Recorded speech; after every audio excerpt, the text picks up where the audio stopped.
A few days ago, merely a few days ago, I read an MECC bulletin announcement. The MECC is the Middle East Council of Churches with its headquarters in Beirut, Lebanon.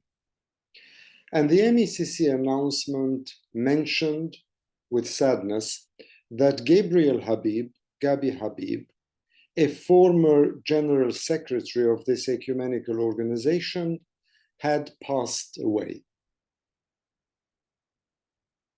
I read this item of news with some sadness. And then, when the Armenian bishop for the UK and Ireland flew back to London from Germany, where he was a delegate for the General Assembly of the World Council of Churches, he mentioned to me that they had heard of the death and they had prayed for Gabi Habib. And only a couple of nights back, Kathy, Gabi's wife, now widow, also contacted me to say that he had passed away from a sudden and massive heart attack, and that his funeral will be on Tuesday, the 13th of September. So I thought I would like to contribute a few highlights from the life of Gabi Habib as I'd experienced it, and also a couple of my own personal thoughts. Now, as you can see, to do this, I'm proud to wear the pin with the MECC logo on it. And in order to trace my own involvement, my own engagement with the Middle East Council of Churches, with the MECC, I need to go back to the late 80s, when Jean Zaru, a Palestinian woman from Ramallah in Palestine, who was also part of the Quaker movement, contacted then Gabi Habib and told him that Harry has just resigned from a position as intellectual property lawyer, and that she would very much recommend that the MECC headhunt me for a position within their ecumenical outfit in Lebanon or Cyprus. And to cut a long story short, that is what happened. Gabi got in touch with me and he said, why don't you fly to Cyprus and we'll have a chat and we'll take it from there. And the rest is history. I did become the assistant to the General Secretary to Gabi Habib for a number of years. And I worked on a whole range of issues whilst I was serving this ecumenical organization, with Gabi himself, of course, but also with colleagues like Nina, where we ran the programs of the MECC, particularly in Iraq via the Ecumenical Relief Services as a consequence of the first Gulf War. And we had a lot of work and a lot of activities with very strong collaboration and support by the different regional ecumenical organizations in Jordan, in Egypt, in Syria, and elsewhere. Now, the MECC announcement that I read mentioning that Gabi had passed away described him as a pillar of the ecumenical movement. And I believe this to be quite appropriate, for a variety of reasons, not only because a person dies and then you suddenly try to find reasons to glorify or praise the departed, but because Gabi was truly a committed ecumenist. His life was devoted to it. From his younger years all the way till the end, he served the churches and the ecumenical organization in one way or another. And of course, one of the highlights of his life was his position as General Secretary of the Middle East Council of Churches. And one of the most, how should I put it, great achievements that Gabi had during his time at the MECC was when we worked together to invite the Catholic churches of the East, and there were 7 of them, to join the Middle East Council of Churches as full members, as one of the 4 families of churches within the Middle East Council of Churches at the 1990 General Assembly that was held in Cyprus. And at that General Assembly, representatives, the patriarchs, the heads of churches of all those 7 Catholics, sometimes referred to as Uniate Catholic churches, attended the General Assembly. The Vatican was represented by a number of people, including at the time Cardinal Cassidy, and they basically became part and parcel of the MECC, unlike many other organizations, including, incidentally, the mothership, as I call it, the World Council of Churches in Geneva, where the Catholic churches are observers, not full members. And the work of the MECC became even more wholesome when pretty much everybody who belonged to a Christian church, a native, indigenous, largely Arab Christian church in the Middle East region, became part of the MECC, became part of its advocacy, became part of its diaconia, its witness, its service, its relief work. And those services, those programs were quite impressive. They covered Palestinians, they covered refugees, they covered later on Iraqis after the Gulf Wars. So in a sense, here is an ecumenical organization that for me was interesting because although it dealt with the upper crust, with the hierarchy of those churches, because they are the members, they are the presidents, they are members of the executive committee of this organization, but the trickle-down effect of MECC during Gabi's time, and I assume later on as well, was palpable. But, of course, like any other organization, it had its ups and downs, and it had its own political positions, just like any other organization and any other human being who basically cannot totally avoid their own beliefs and affiliations. Now, Gabi, as I said, was dedicated to the Middle East Council of Churches. And Kathy, his wife, and the 2 girls hardly ever saw him. Their house was just beneath the office. And he kept on going up and down all the time, rushing down, having a bite, and then going back to the office. Now, I'm not going to waste your time and the few precious minutes I have with you today to basically tell you about what Gabi achieved, what did the MECC achieved.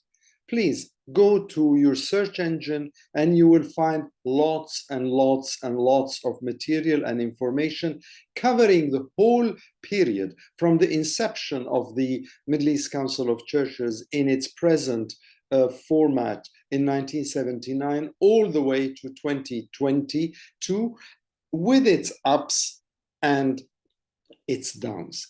So I'm not going to say this, and I'll post in the description box that little announcement by the MECC about Gabi's death. That could be an indicator for you to search further.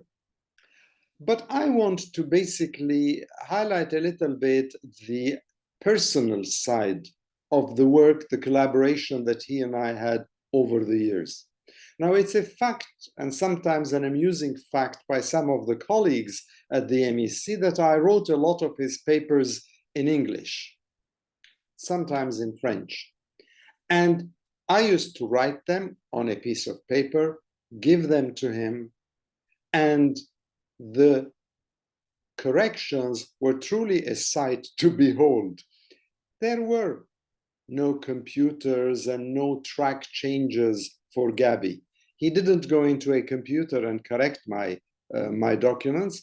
He took out his red pencil, and when I got back his edits, his paper was pretty much arrows and lines up and down the one piece of paper with his corrections on the document. But correct he did, and we moved on.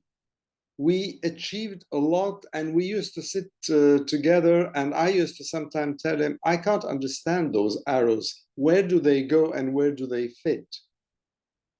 Because he was not a lawyer, unlike me, and he did not pretend to be one, but he had that wisdom to weigh his words very carefully, whether written or oral, because when you are putting 4 families of churches together, with each family and the members within that family having their own egos, it is very difficult not to bruise those egos. So you have to really be an accomplished writer, an accomplished speaker, almost an accomplished ecumenical politician, to be able to keep a good balance between the 4 families to keep the movement ticking forward.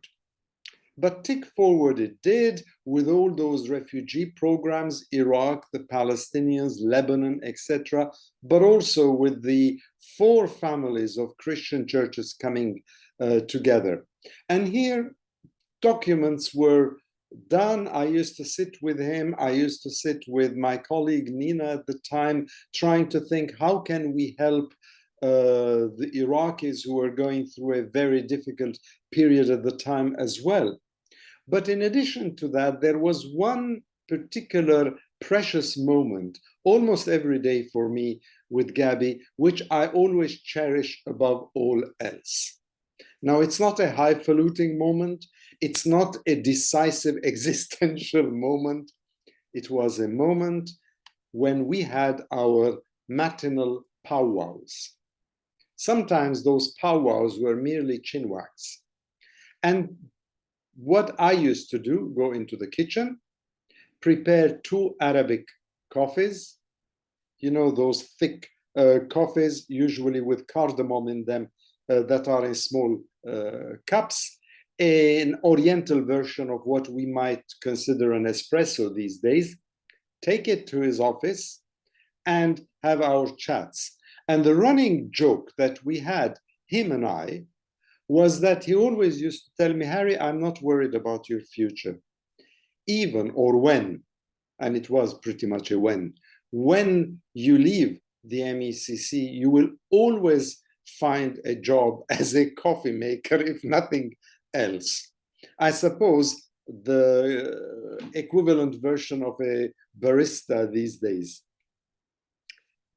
Gabi cared for his staff, and the staff in return felt that sense of loyalty, that they lived in a family. And like most families, at least the ones I know, they were at times dyslexic, at others awkward, but usually had a purpose. And the overarching purpose of the Middle East Council of Churches was not only to produce fancy papers and speak using terms and terminology and all sorts of exegetical explanations. No, the purpose is very simple: to help heal the breach along history of those ecclesial relations, bring them together. Because Arab Christians coming together, whether they're Eastern or Oriental Orthodox, whether they're Catholic, whether they're Anglican or Reform, coming together have much more weight than each church or each family of church pulling in one direction.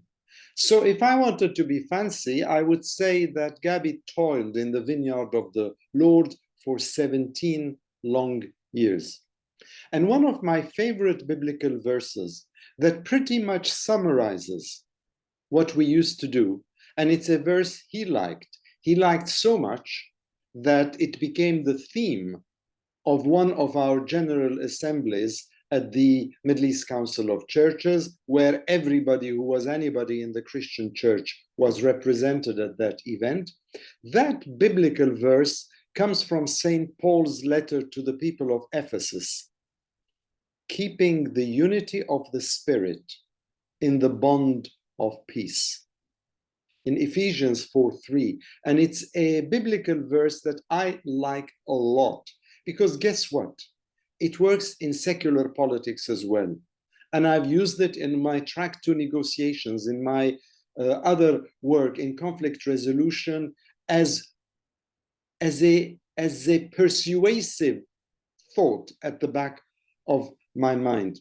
And this verse basically also defined Gabi's ecumenical diligence, the way he pushed forward in his own way, with that dry humor of his, which was great, with that sense of giving of himself all the time, sometimes with that sense of disorganization he had, because he was a thinker more than a manager. It was that verse that to me represented a lot of what the Middle East Council of Churches did, and perhaps even does, post my time, not only in Lebanon and Cyprus, but more post my time in Jerusalem during the maligned Oslo years, when I also ran the MECC office there and brought all the churches of Jerusalem.